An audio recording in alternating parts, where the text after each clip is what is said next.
Okay, yeah, I'm going to talk about this today. TC Electronic MojoMojo pedal. I picked this up the other day actually. In England. It's quite odd how I picked it up. Yeah, it was Saturday. There was a train strike on. Normally go up to Birmingham, have a mooch around the guitar shops and whatnot. But this weekend I couldn't do that, so I was just browsing in one of those second-hand shops. You know, the cash generators, I think it was. Cash generators, cash converters. They're sort of like, you know, second-hand shops where you take in your old stuff and they give you money for it, or you can buy it back. Or I'm sure you've seen similar things wherever you live. Anyway, and they had this in one of the cabinets for the grand total of £25. Ooh. Well, what is it?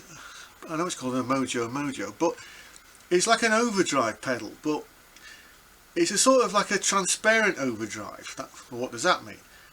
Well, it's sort of like it gives you an overdriven sound, but it sort of like accentuates the sound of the amplifier and the guitar that you've got. And this particular one, it probably made popular by Paul Gilbert.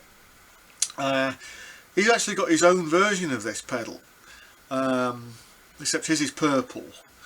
This toggle switch thing is slightly different on his. In the down position, it's what you call a bass cut. It's cut off something like the low end, and then you push it up, and it sounds a bit more like a classic overdrive, say like a DS1 or a Tube Screamer or something like that. Or you can roll the gain off completely and just use it like a clean boost, or just like a boost and filter. So without going on too long, because I'm sure you just want to see some playing, I'm going to plug it in. I'm going to give you some sounds. Yeah, we're going that sort of Paul Gilbert-y type sort of direction, I think, and then you'll see what I mean.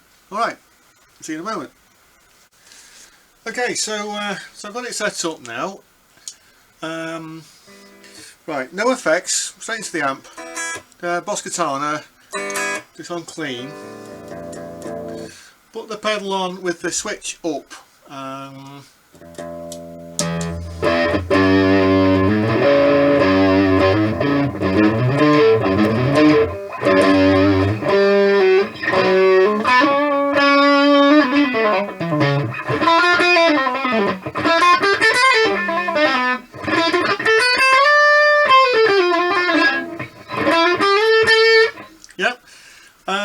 Sounds alright actually as an overdrive. I can see why Paul Gilbert actually likes it, because it takes some of that sort of abrasiveness off the high strings.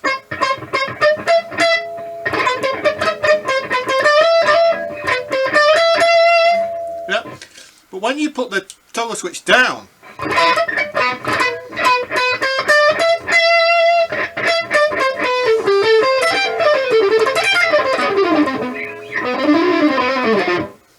yeah, it takes a lot of that bass, that lower end. It takes that away.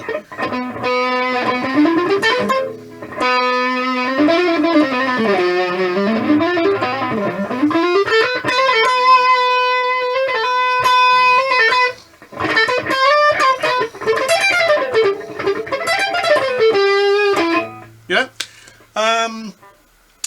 So next we'll put in some chorus. I'm using an MXR micro chorus with the dial set about 2 o'clock.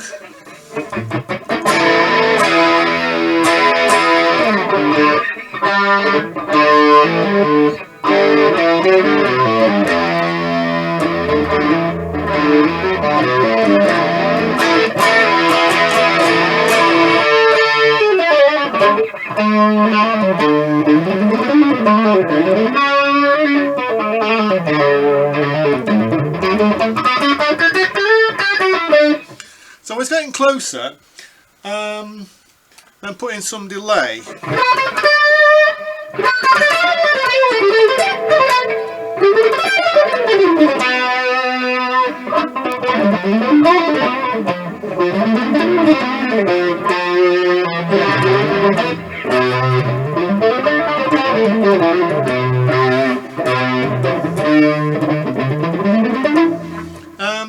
And then that's pretty close actually.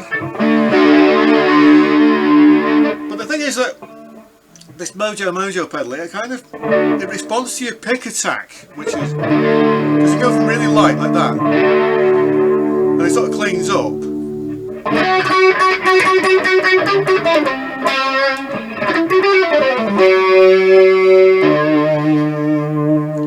Yeah, and it's and the more you attack, the more sort of aggressive it gets. Now,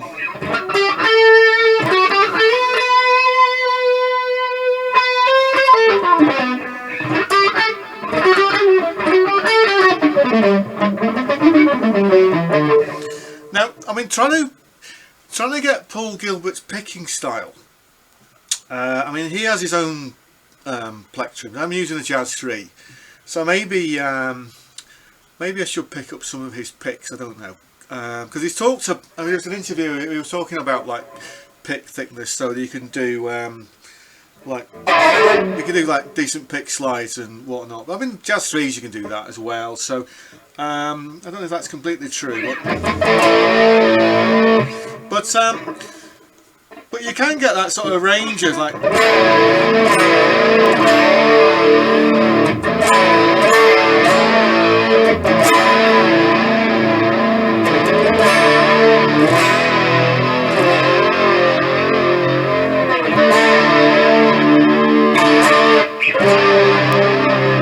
Yeah.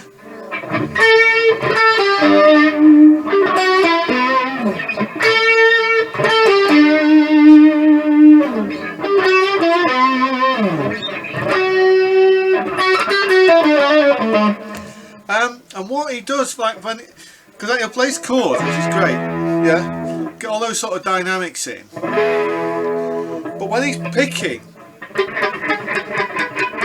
he uses like if you hold the pick like this, almost like you're making that sort of OK sign. But if you use like the fleshy part of your thumb with like the pick, so you're holding it kind of like that. I think Phil Collins, he holds his pick in a very similar way as well. And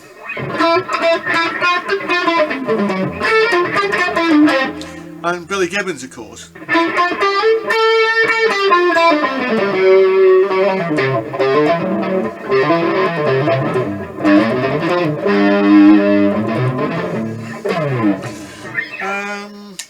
A neck pickup.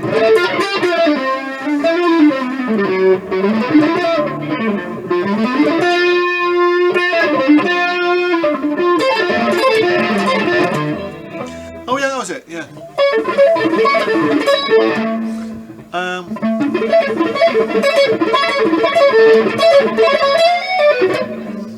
Yeah, that's those sweeps.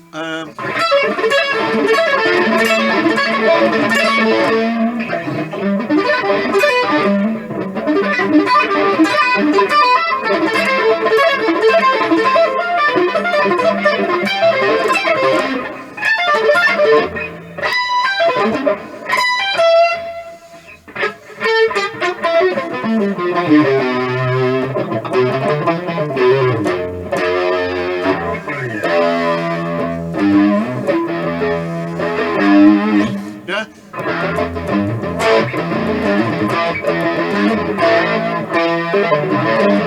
Yeah?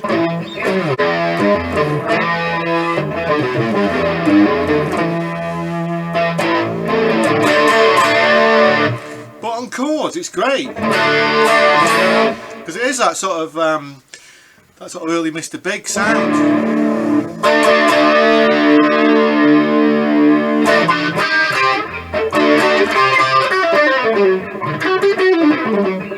So yeah, I've got a fair bit to work on here.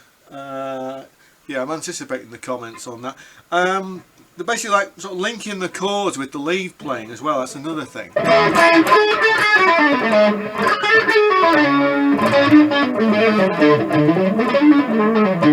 Yeah.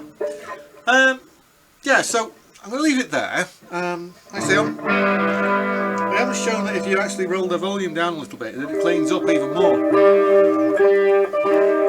So it's almost completely clean.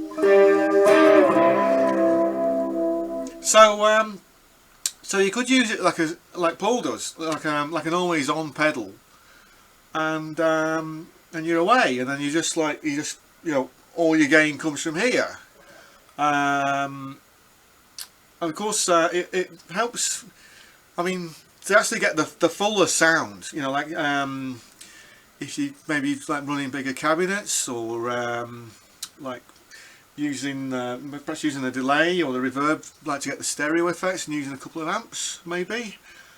So you know, there's a lot to try, but like as an always on pedal, it's really versatile, because it does have those dynamics of like a really overdriven amplifier, but you can actually control how much gain you want, and your sound will be consistent depending on what backline you've got. You know, so say like if you're in like a rehearsal room, you know, they have like normally sort of dubious amplifiers in these rehearsal rooms, so so it shouldn't matter that much, you know. Yeah.